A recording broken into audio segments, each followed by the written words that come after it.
저는 어려서 시골에서 자랐어요. 오지마을, 동막골 같은. 지금은 개발이란 이름으로 그때 그 풍경과 내가 기억하는 아름다운 모습들이 많이 사라졌는데, 제가 만나는 게 풀이고 나무고 숲이고 산이었어요. 6남매였는데요. 집은 초가삼간, 지금 뭐 전래동화 책에 나오는 듯한 아주 작은 오두막집. 근데 마당과 뜰은 굉장히 넓었어요. 아버지가 그 꽃과 나무를 좋아하셔서 약초 공부를 많이 관심이 많다 보니까 계절마다 꽃과 그 향기들을 느낄 수가 있었는데, 그 마당에는 그 덕분에 온갖 나무, 꽃들, 식물들이 많이 자라고 있었어요. 근데 그 생명 자라는 모습, 그 움트고 자라고 싹트고 커나가는 모습 지켜보는 게 정말 신기하고 새롭고 놀랍더라고요. 쉴 새 없이 궁금해서 제잘제잘거리고 그 이야기 나누는 것들을 다 들어주신 게 저희 아버지였는데요. 제가 딱 저 같은 아이 키워보고서 알았어요. 힘드셨겠구나. 근데 부모님은 농사를 지어서 아침이면 지게를 지고 논과 밭으로 가셨는데, 딱 이맘때쯤 봄꽃이 막 피기 시작하고 꽃망울이 터질 무렵 되면은 그 빈지게가 꽃지게가 되는 거예요. 그래서 돌아오는 길에 해를 등지고 저수지 강둑을 그 개나리, 동백꽃, 진달래 가득 싣고서 가득 꺾어 담고서 텃밭 저 울타리 넘어 사리문 넘어 이렇게 6남매 이름을 하나씩 부르면서 이렇게 동동거리면서 이렇게 오시는 모습들이 요맘때쯤은 항상 기억이 나요. 그래서 제가 봄 되면은 그 이미지로 더 행복해지지 않을까, 더 설레지지 않을까 하는 생각이 들면서, 그 꽃지게를 마당에 이렇게 쏟아 놓으시면 저희들은 나가서 그 꽃들을 방마다 벽에 꽂아서 놓고요. 그리고 돌돌돌 신문에 말아서 학교도 가져가고, 그래도 남는 거는 입술이 파래지도록 뜯어먹기도 하고요. 그리고 진달래 화채도 만들어 먹고 그랬었는데, 제가 문득 느낀 게 행복을 느끼려면 생각이 아니고 감성으로, 이미지로, 마음으로 만나야 되겠다라는 것을 알아차렸습니다. 우리가 숲을 만나는 방법 2가지가 있다고 그러죠. 생각으로 만나는 법, 감성으로 만나는 법. 근데 감성으로 만나게 되면 보이지 않는 것도 보이게 되고요. 그 안에서 과학과, 그리고 예술과, 그리고 치유, 모든 것을 만나게 된다고 합니다. 우리 뇌가, 생각하는 뇌가 있고 느끼는 뇌가 있고 꿈꾸는 뇌가 있다면 행복의 이미지로 가득 채워보면 어떨까 하는 생각이 들어요. 나이가 들수록 개념과 지식과 의미와 언어로서 인식하고 기억하려고 하는데, 그보다 더 중요한 거는 느낌이고 감성이지 않을까. 나이가 들어갈수록 더 중요한 거는 바로 이러한 부분들이 아닐까 하는 생각이 들었어요. 내가 사람을 만나더라도, 일을 하더라도 일상에서 그렇게 마음을 열고 감성으로 이미지로 먼저 만나게 되면 내 안에서 행복감이 저절로 만들어지지 않을까. 그래서 제가 첫 번째, 행복을 만드는 첫 번째 방법은 행복한 이미지로 먼저 만나는 겁니다. 저는 6살 때까지, 아이들 6살 때까지 어린이집이나 유치원을 보내지 않고요, 그냥 놀았어요. 같이 돗자리도 조그마해서 아예 그냥 천막천을 커다게 떠다가 그것과 천막천과 그리고 도시락, 뭐 물, 책 이런 거 싸들고 숲으로 갔어요. 그래서 숲에서 그냥 펼쳐놓고 놀았는데요, 온종일 그렇게 숲에서 놀다 보면은 너무 행복하더라고요. 그러면서 궁금한 거죠. 숲에 가면 왜 이렇게 행복할까? 숲에 사는 모든 생명들은 왜 이렇게 늘 행복할 수 있을까? 그런데 어느 날 그 꿈꾸는 숲의 대표인 김동주님께서 그거를 알려주시더라고요. 답을 말씀해 주셨어요. 심플했어요. 행복을 그냥 선택하면 되는 거랍니다. 숲에 사는 모든 생명들은 매 순간 자신의 행복을 위해서 그냥 행복을 선택하는 거랍니다. 따뜻한 봄날에 나뭇잎들이 햇빛을 향해서 팔을 뻗는 것도 행복을 선택하는 것이기 때문이고요. 그리고 뜨거운 여름날 이글거리는 그 태양 속에서 식물들은 잎을 늘어뜨리고 접어버리는 것들도 행복을 선택하기 때문이고요. 또 염소가 다가왔을 때 아카시아 잎들이 조금이라도 덜 먹히기 위해서 호르몬을 뿜어내서 맛을 떨어뜨리고 소화작용을 어렵게 만드는 것들도 모두 스스로 지켜내기 위함이기도 하지만 행복을 선택하는 거랍니다. 식물들도 스트레스를 받으면요,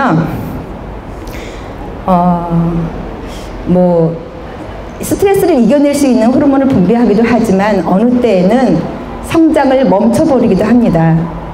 우리 사람들처럼요. 그러면서 생각을 하죠. 우리는 매 순간 무엇을 선택하고 있는지, 내 선택의 그 안에는 무엇이 있는지, 나는 순간순간 내가 행복해지는 쪽을 선택하고 있는지, 아침에 일어나서 무심코 내 아이한테 했던 말들 안에 무엇이 담겨 있는지, 그 말의 온도는 어떠했는지 생각하게 합니다. 자, 두 번째 행복의 비결. 제가 드리는 행복의 비결 간단합니다. 행복을 매 순간 선택하면 됩니다. 두 아이의 엄마예요. 저는 초등학교 4학년 딸아이가 요즘 예사롭지 않은 질문들을 자꾸 던집니다. 제가 20살에 했던 고민을 이 아이가 요즘 하고 있는 것 같아요. 불쑥불쑥 마음이 힘들대요. 그리고 자기는 뭘 잘하는지 모르겠대요. 뭘 하고 싶은지도 모르겠대요. 그러면서 친구와 비교를 합니다. 친구는 피아노도 잘 치고 뭐도 하는데 난 아직도 멀었어. 난 이것도 못해 저것도 못해.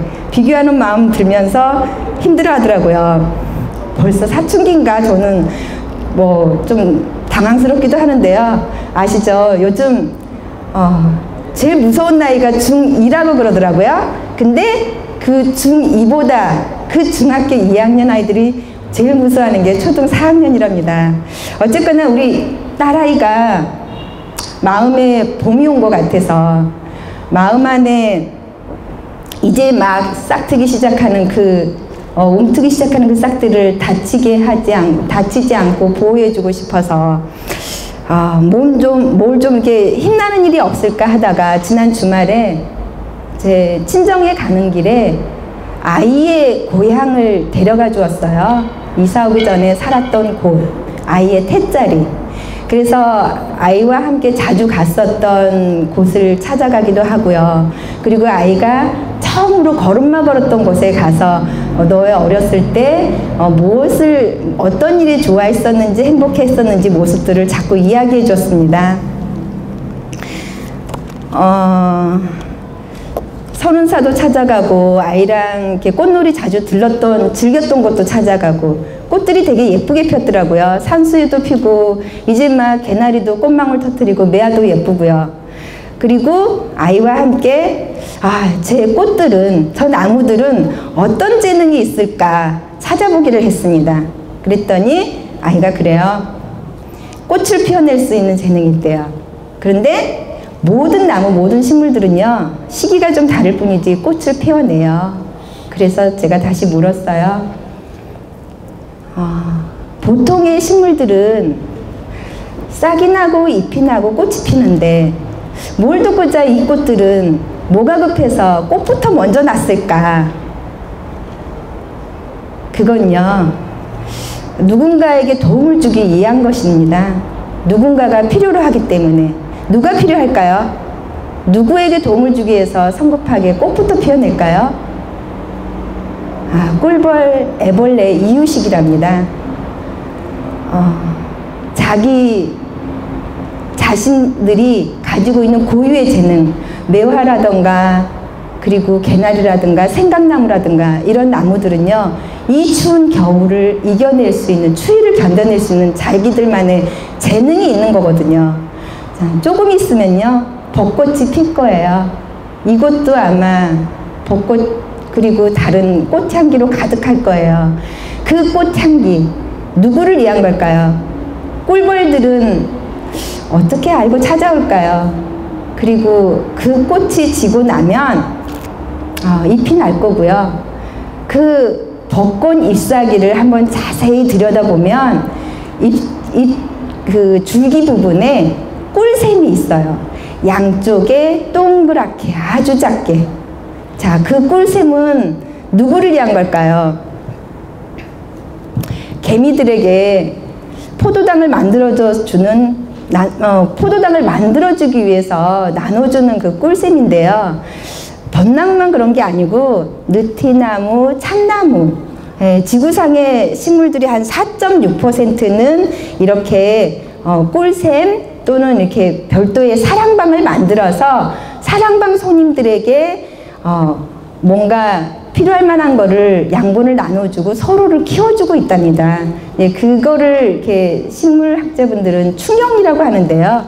사실은 그 충영이 식물 입장에서는, 그 나무 입장에서는 진딧물을 오지 못하게 하는 것도 있지만 또 누군가 다른 생명들을 키워내기 위한 자기만의 재능으로 그렇게 서로에게 도움을 주고 있는 거죠. 이렇게 모든 생명들은요, 자신만의 고유한 재능으로서 스스로 행복을 만들기도 하고 자신을 지키기도 하고 또 다른 생명들을 키워내기 위해서 이렇게 나눠주고 있습니다.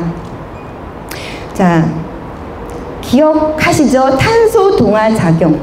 식물들은요, 그리고 나물들은요, 햇빛과 물과 이산화탄소를 가지고 광합성 작용을 해요. 자, 광합성 작용은요, 태양 에너지를 이용해서 잠재 에너지, 화학 에너지를 변화시키는 과정입니다. 뭘 위해서요? 그 과정을 하고 나면 뭐가 만들어지죠? 산소도 만들어지고요. 그리고 삼탄당, 칠탄당, 포도당뿐만 아니라 핵산 지질도 만들어냅니다. 그 영양소를 가지고 스스로 살아가는 데 필요한 양분이 되기도 하지만 2차 대사물질도 만들어냅니다.